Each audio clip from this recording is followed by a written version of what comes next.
Going to tell you a story about why Keegan-Michael Key is awesome. But first, the late night shows, they were commenting on the Million MAGA March and how it looked like there was an estimated 10,000 people at the Million MAGA March, slightly less than 10,000. James Corden said, now, it doesn't look like a million people, but keep in mind, a lot of those guys are wearing camouflage. Corden again said, I mean, if this is how his aides do math, it's no wonder Trump thinks that he won the election. Stephen Colbert said the administration ends as it began, lying about crowd size. They've come full circle. Corden again, look, whether it was thousands or a million, the important thing is that the White House is still encouraging people to gather in large groups without masks. Kimmel tweeted, one reason that Trump's advisors are so worried that he might not be able to win the election is because he lost. Trevor Noah said, it's interesting now that all the Trump supporters who are suddenly okay with protesting and blocking traffic, how quickly their attitudes have changed. I bet we're only 3 months away from them kneeling at football games like, I will not stand for the anthem of a country that does not support my MAGA-ness. Trevor again said, this is strange. Why does the not white supremacist president have all these white supremacists coming out to support him? It's so weird. The late night hosts have noticed that the president didn't use all caps in a tweet. Jimmy Kimmel said he might be coming around. He tweeted, I won the election in lower sentence case. That's as close as he's going to get to a concession speech. Corden said, without the all caps, I can hardly recognize it as a Trump tweet, although he did randomly capitalize the word election just to let us know he hasn't forgotten his roots. Colbert said, that's the digital equivalent of waking up to find grandpa screaming on the lawn in his underwear. However, you can't give a standard mental cognition test because the first question on those is, who's the president? Fallon, Trump won't give up while the rest of us are like, dude, we've moved on to Netflix shows about chess. We don't care. Could Joe Rogan be the next host of Jeopardy? That is some quality clickbait from Dextero.com. Let me answer the question. Could Joe Rogan be the next host of Jeopardy? Could is a wonderful word. I could be the next host of Jeopardy. It is possible. They might call me and be like, hey, we love your dumb podcast. Would you like to host Jeopardy? I could be the next host. You know who else could be the next host? Joe Rogan. You know who's not going to be the next host of Jeopardy? Joe Rogan. The New York Times quoted some sports books. They have Joe Rogan at 66-1 odds that he'll be the next host of Jeopardy. Lay down $1. You could win $66 if Joe Rogan is the next host of Jeopardy. That ain't happening. The favorite is Ken Jennings at 1-1. It's a whole bunch of people on the list, but I'll mention the comedians. Trevor Noah at 28-1. Drew Carey at 33-1. Jon Stewart at 33-1. Speaking of Jon Stewart, tonight, 9 o'clock, Stand Up for Heroes. The event features performances by Bruce Springsteen, Nate Bargatze, Ronny Chieng, Sheryl Crow, Tiffany Haddish, Brad Paisley, Iliza Shlesinger, and Prince Harry. For some reason, also Ray Romano and Jeannie Gaffigan. No mention of other Gaffigans, but Jeannie Gaffigan will be there with Ray Romano and Prince Harry. They are the special appearances. Again, this is organized by the New York Comedy Festival and the Bob Woodruff Foundation. Funds raised go to the Bob Woodruff Foundation to benefit veterans and their families who are facing increased challenges due to COVID-19. 9 o'clock, it streams on ABC News Live, TikTok, Facebook Watch, Cheddar, Twitch, and the Armed Forces Network. How random is that? Speaking of TikTok, from the Huffington Post, they will not give up on this. Popular TikTok comedian Sarah Cooper. You know Sarah, she used to pantomime as President Trump in TikTok videos. Not anymore. The HuffPo says, popular TikTok comedian Sarah Cooper posed as a ditzy Donald Trump campaign lawyer in her latest video on Monday, challenging 3 Democratic votes for President-elect Joe Biden because they had chocolate sauce on them.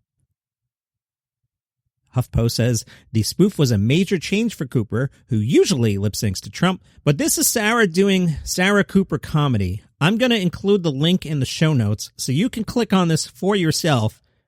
It is horrible. I'm not pulling punches. It's horrible. It's not funny. It has 4.8 million views for some reason. This is terrible.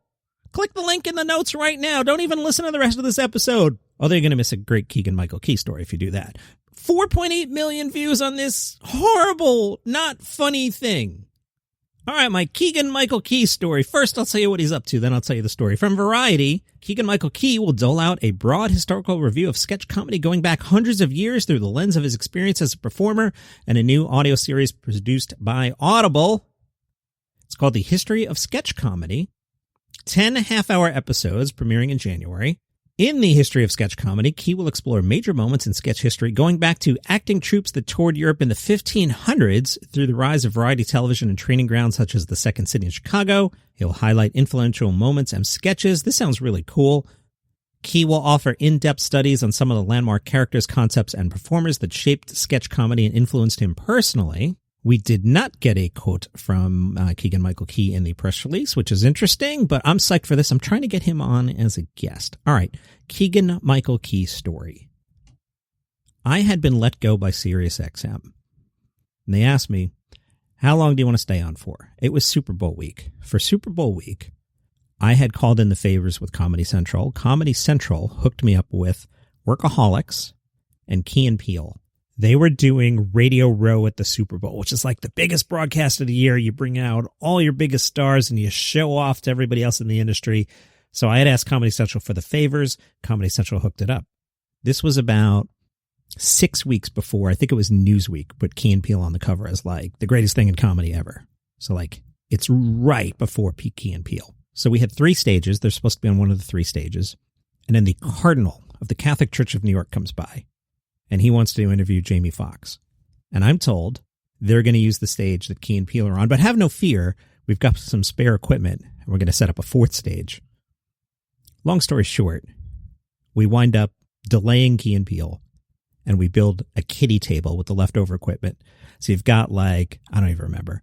On one big stage, you've got the Cardinal of New York and Jamie Foxx. And on stage 2, you've got like, whatever, a big shiny thing. And then over in the corner, we've got poor Key and Peele, who, like are 6 weeks away from being anointed as like the greatest thing ever. And I'm producing. It's my last day. As soon as I finish this broadcast, I'm done working at SiriusXM. But I'm a pro, man. I play hard to the end. And I'm like, I'm so sorry, man. This is terrible. Jordan Peele, he's just like, yeah, whatever. He's playing on his phone. Cool guy. But Keegan-Michael Key looks me in the eye and he goes, I see what's going on. It's all cool. I get it. And I really appreciated both Key and Peele could have gone total diva and been like, what the hell? Why are you making us wait? Why are we at the kiddie table? And that Keegan was like, I see what's going on. I get it. I will never forget it. And the next time I speak to him, I'm going to tell him the story and tell him how much I appreciate it. So we did the broadcast, and then my career at SiriusXM ended. Dave Chappelle is playing in Houston Thursday, Friday, and Saturday. He'll be at the House of Blues if you want to try and get tickets. And that's your comedy news for today. Follow the show on Spotify and click that little button that says, let me know when there's a new episode. Do me a favor, share this thing on social media. I see a bunch of you doing that. I really appreciate that. Or you can subscribe on Apple Podcasts. The news is starting to dry up into the holiday, but I did bounce like 3-4 things out of today's show that I've got for tomorrow.